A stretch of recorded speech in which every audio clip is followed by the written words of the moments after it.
Now that we understand the basics of machine learning, we can discuss one of the most important topics in the entire workflow: data preparation and preprocessing. Many beginners assume that machine learning success depends on choosing the best algorithm. In reality, the quality of the data often has a greater impact than the choice of model. In industry, data scientists frequently spend more time preparing data than building models.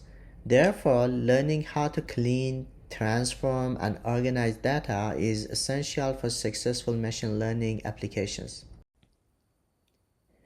Consider two engineers using the same machine learning algorithm. The first engineer uses poorly prepared data containing errors, missing values, and inconsistencies. The second engineer carefully cleans and preprocesses the data before training the model. Even though both engineers use the same algorithm, the second engineer will almost always obtain better results. A common saying in data science is garbage in, garbage out. No machine learning algorithm can compensate for poor quality data. This slide here shows the overall machine learning workflow. We start with raw data. This is the stage that we collect data, and it could be data on anything related to the project. In the second stage, the data undergoes cleaning and preprocessing. Next, it comes to feature engineering and feature selections, and then model training and evaluation. So notice that preprocessing occurs before model development. This emphasizes its critical role in the entire process. In payment engineering, data can originate from many different sources. Examples include non-destructive testing such as FWD, falling rate deflectometer, or GPR. Or it could be data from pavement management systems, traffic data, weather conditions, laboratory testing, remote sensing, imagery data, so on and so forth. Each source may use different formats, units, measurement frequencies, and levels of accuracy. The challenge is integrating these diverse datasets into a consistent format suitable for analysis. In any project, you may want to integrate data from different sources to make a full dataset for your project. A typical payment dataset may include several columns and several rows in the dataset. Each row represents an observation, for example, information on a payment section or information for a specific laboratory specimen.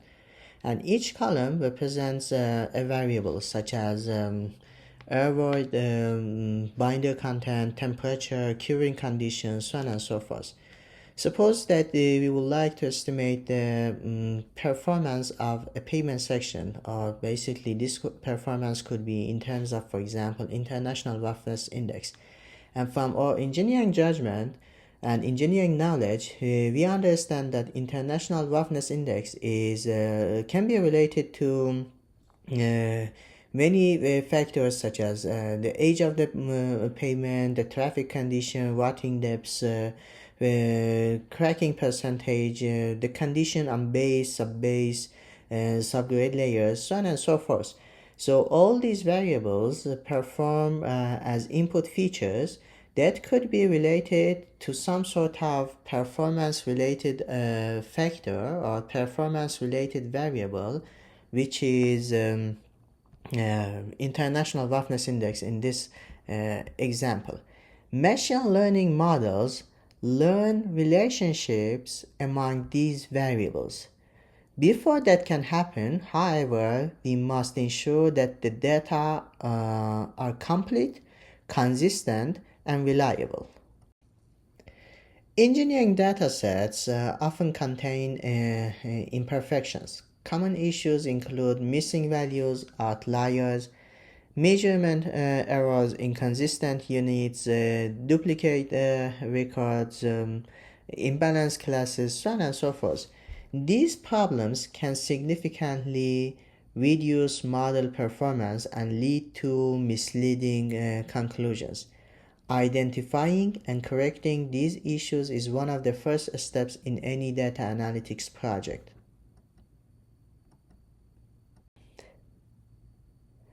Missing values are among the most common challenges in engineering datasets. Data may be missing because of, let's say, sensor failures, equipment malfunctions, human error, incomplete inspections, lost records, so on and so forth. Ignoring missing values can bias analysis and reduce model accuracy.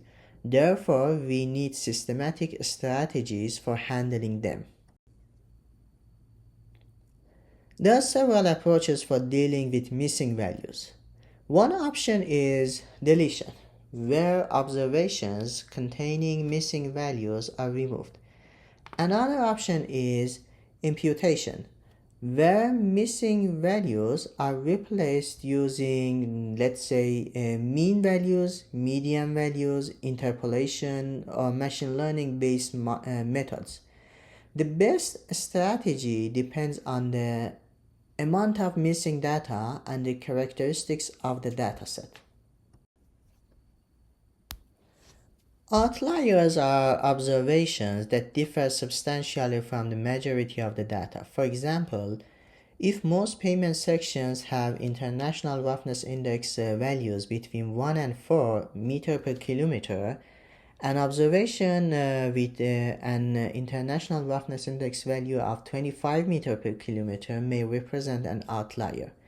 Outliers may indicate measurement errors, data entry mistakes, um, or even rare events but important ones. So therefore, outliers should be investigated rather than automatically removed. Several techniques can be used to detect outliers. Common approaches include box plots, z-score, interquartile range methods, isolation forests, what else? For example, density-based techniques. And most of the time, visualizations are good techniques to identify the outliers. For example, in this case, in this example here, by doing the box plot and having the interquartile range, we observe a data record that is substantially different than other observations. And basically, it could be an outlier, but it could also be some sort of rare event. So basically, we need to investigate this data record, and we need to determine whether we should consider this specific data record as an outlier or some sort of rare event. This is a summary of a typical cleaning process. First, having the raw data, and this could be the data that you have and you have received from your boss, for example, you need to identify the missing values. If there are any missing values, and you need to basically think about the best strategy that you can use in order to handle the missing values. And you may need to kind of apply multiple strategies in some projects rather than just using one single strategy to handle missing values. You may want to apply multiple strategies to handle missing values, and you may want to apply multiple strategies for different variables. Then you need to investigate outliers. As we discussed, there are many different techniques like box plots, z-score, so on and so forth. and or interquartile ranges, they can help you to identify the outliers. Third, verify units and inconsistencies. So if there is any inconsistencies, and if you're collecting data from different sources, you may see some sort of inconsistencies among different sources. So you need to kind of explore that and take appropriate actions on that as well. Then you need to correct errors and remove duplicates. There are also possible scenarios that you may have some duplicates in your datasets, and you basically need to remove those. Finally, produce a clean dataset ready for analysis. A systematic workflow helps ensure that important issues are not overlooked. Machine learning algorithms often depend on distances or numerical optimization.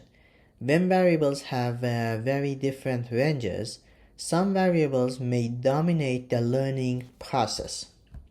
For example, let's say that in your dataset you have two different variables. One variable is on traffic, and this is the traffic in ESOLs, and it takes values like 10 million, 20 million, 30 million. And the other value is what depths, and the ranges basically it's in the range of 0 to, let's say, 5, 6, 7 millimeter. So you see there is significant differences in the scale of these two variables. Without scaling, traffic may have a much larger influence than what depths, simply because of its numerical magnitude. Normalization transforms variables into a common range, typically between 0 and 1. The most common approach is min-max scaling. Normalization is especially useful when variables have known minimum and maximum values. After normalization, all variables contribute more equally to model training. For example, in this slide, you see that we had initially the traffic value in the range of 1 million to 10 million. But after normalization, all these values are transformed to the range of 0 to 1. Standardization transforms data so that the mean becomes 0 and the standard deviation becomes 1. Unlike normalization, standardization does not restrict values to a specific range. Many algorithms, including support vector machines and neural networks, often benefit from standardized inputs. Machine learning algorithms generally require numerical inputs. However, engineering datasets frequently contain categorical variables such as, let's say, surface type or aggregate type or binder type, region, climate zone, so on and so forth. These categories must be converted into numerical representations. Common approaches include label encoding and one-hot encoding. Choosing the appropriate encoding method depends on the nature of the variable. Label encoding is usually simple and compact, but may imply order in your dataset. But one-hot encoding, there is no artificial ranking, so basically there is no ranking in the type of the surface or in the type of the binder, and it is basically preferred for nominal categories. Feature engineering involves creating new variables from existing data. Often engineered features provide more useful information than raw measurements. Examples include traffic growth rate, climate severity index, three-star index, age times traffic interaction times, so on and so forth. For example, one variable in basically all concrete related data sets, you may have two columns, one column for the water content, the other column for the binder content. And these variables kind of represent the mixture proportion in concrete. But engineering judgment and engineering knowledge tells us that the variable that is very important for us when it comes to concrete science and the science of cementitious materials, that is the water to binder ratio. So you can basically generate a new variable, water to binder ratio, out of these two variables. So feature engineering combines domain knowledge with data analytics and is frequently one of the most powerful ways to improve model performance. So not every variable contributes useful information, including irrelevant variables can increase noise, reduce interpretability, and increase computational cost. Feature selection aims to identify the most informative variables. Common techniques include correlation analysis, recursive feature elimination, SHAP values, or some other feature importance, for example, random forest importance analysis. Selecting the right features often improves both accuracy and interpretability. Before we build machine learning models, it is important to understand the relationships among our variables. One of the most common tools for doing this is correlation analysis. Correlation measures the strength and direction of a relationship between two variables. The most commonly used measure is the Pearson correlation coefficient, which ranges from -1 to +1. A value close to +1 indicates a strong positive relationship. This means that as one variable increases, the other tends to increase as well. A value close to -1 indicates a strong negative relationship. In this case, as one variable increases, the other tends to decrease. A value near 0 suggests little or no linear relationship between the variables. For example, in pavement engineering, traffic loading and ESOLs or accumulated ESOLs often exhibit a strong positive correlation because both represent loading demand on the pavement structure. Similarly, pavement age and cracking may also show positive correlation because deterioration generally increases over time. Correlation analysis serves several purposes. First, it helps us understand our data. Second, it can identify redundant variables. If two variables provide nearly identical information, including both may not improve the model. Third, it supports feature selection by helping us identify the most informative predictors. However, it is important to remember that correlation does not imply causation. Just because two variables move together does not necessarily mean that one causes the other. For instance, pavement age and maintenance frequency may be correlated, but that does not mean age directly causes maintenance activities. There may be other underlying factors involved. Therefore, correlation should be viewed as an exploratory tool that provides insight into relationships within the dataset. One of the most important concepts in machine learning is preventing data leakage. To evaluate model performance fairly, we separate data into training and testing sets.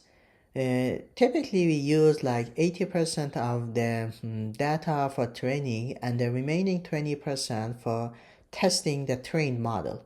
The testing data must remain unseen during model development.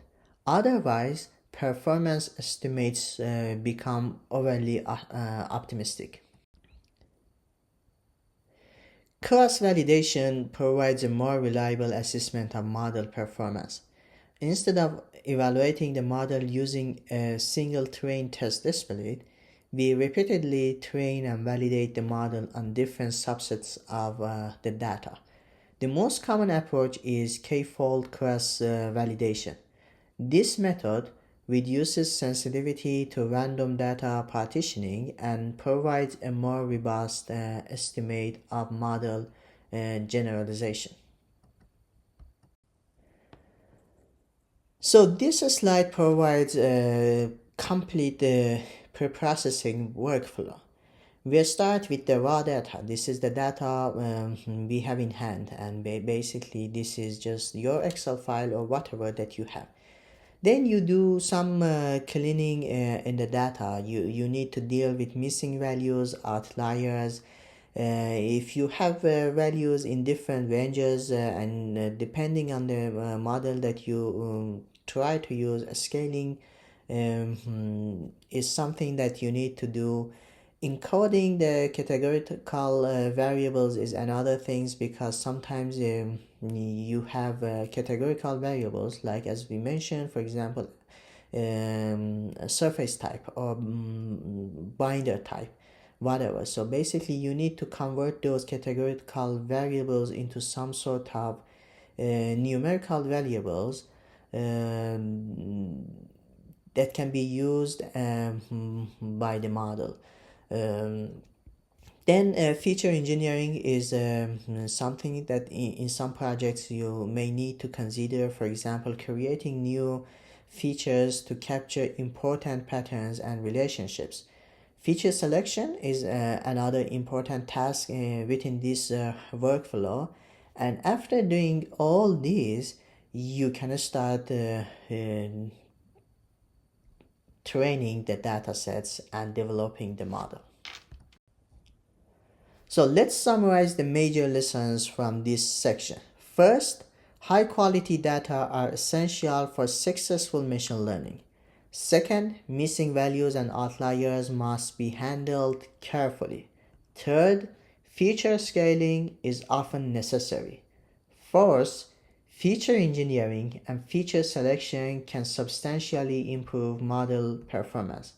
Finally, proper validation techniques are critical for obtaining reliable performance estimates. Remember, in many machine learning projects, data preparation contributes more to success than the algorithm itself.